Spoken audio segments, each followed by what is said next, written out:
ครับผมนายชลพัฒน์เพชรประดิษฐ์นะครับนักศึกษาโอ920008ครับ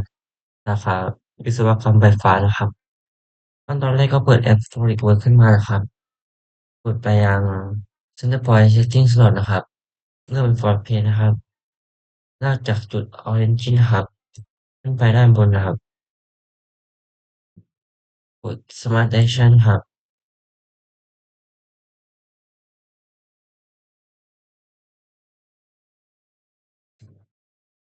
60ครับ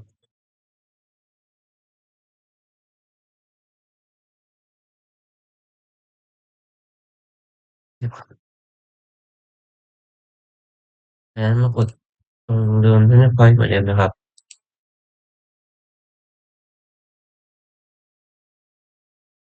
อันนี้จะเป็นรัศมี10ครับ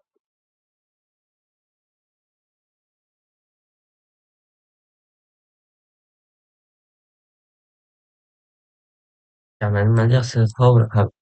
ลากจากจุด Origin นะครับให้มีเส้นให้ขึ้นเส้นผ่านครับแล้วกดสร้างครับสร้าง2วงนะครับ Smart Action ครับตรงนี้จะเป็นขนาด40นะครับตรงนี้จะเป็นขนาด20ครับ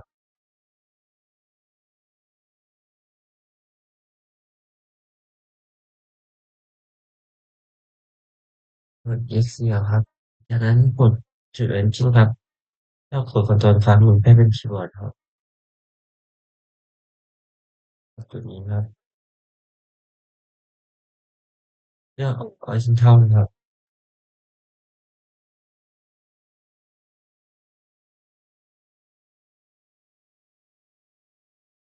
จะปรับขนาดนะครับ100นะครับ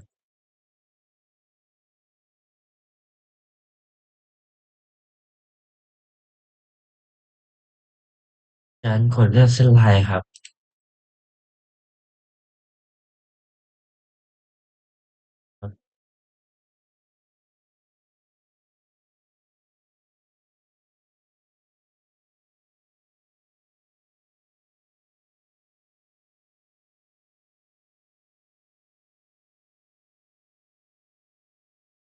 กด Smart Action ครับจากจุดนี้จุดนี้ครับเป็น100ครับ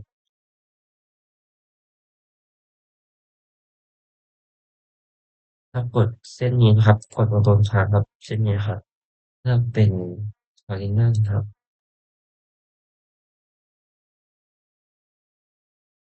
จากนั้นนะครับให้เลือกเส้นลายเหมือนเดิมนะครับ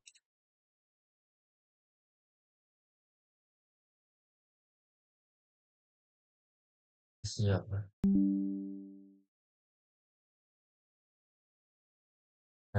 กดตัวนี้นะครับขนาด5นะครับแล้วก็กดคลิกลงครับแล้วก็ตรงนี้นะครับคลิกอันนี้นะครับกด Export ครับจากนั้นนะครับให้มันหลุดเส้นตรงกลางออกนะครับกด Delete ครับ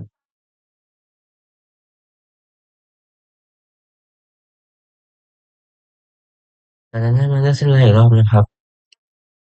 รอบนี้ทำเป็นเส้นปะนะครับ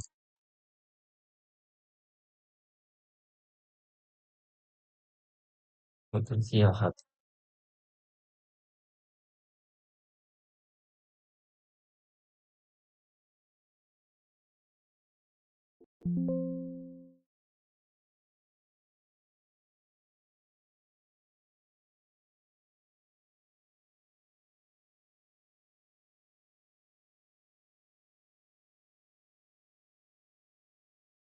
กด Pencil ครับจากนั้นมาเลือกเป็น Trim นะครับก็กด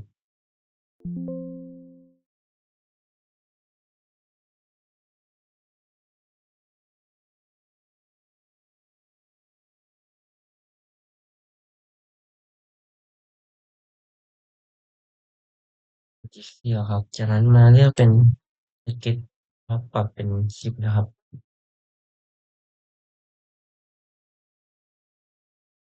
พวกนั้น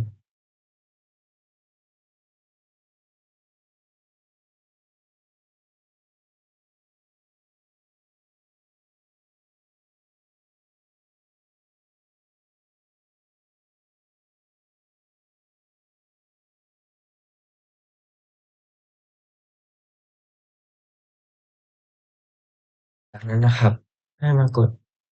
ตรงนี้อีกรอบนะครับด้านหลัง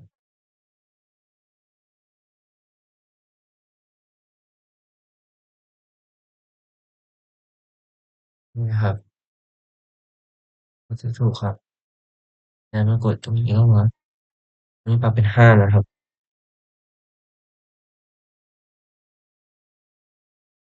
มันจะถูกครับ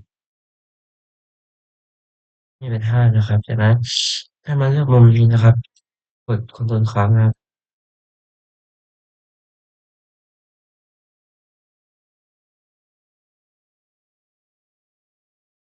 สักครู่หนึ่ง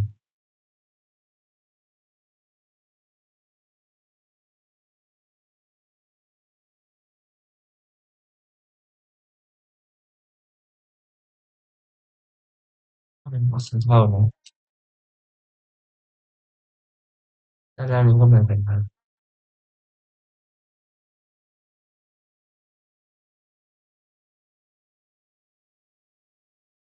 ก็มันก็ได้อย่างประมาณนี้นะครับจากนั้นนะครับให้มากด Extrude นะครับตัวที่2ใช่เป็นประมาณนี้ครับจากนั้นให้กดไปตรงกระดาษตรงนี้นะครับกดไปที่ New นะครับกดเป็นเทมเพลตแน่นอนนะครับรอสักครู่นะครับ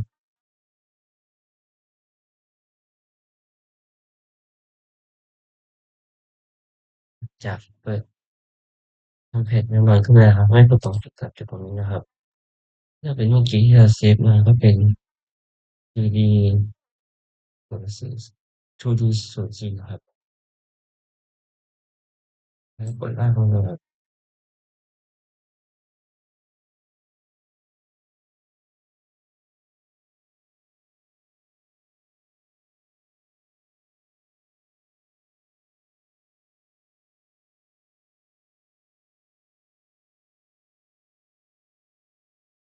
ก็ปรับเป็น2:3ก็คือบอกว่าแบบ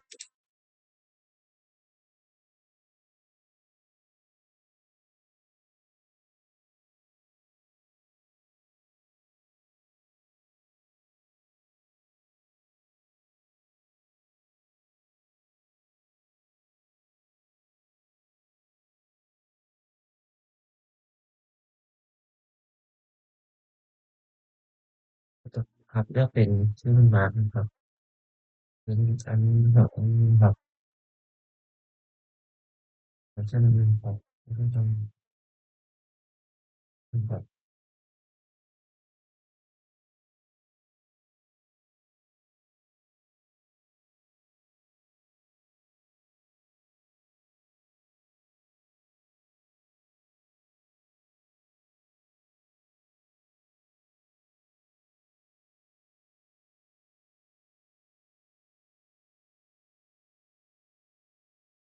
ขนาดนะครับ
จากจุดนั้นครับ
ตอนนั้นครับสำหรับที่บ้านครับ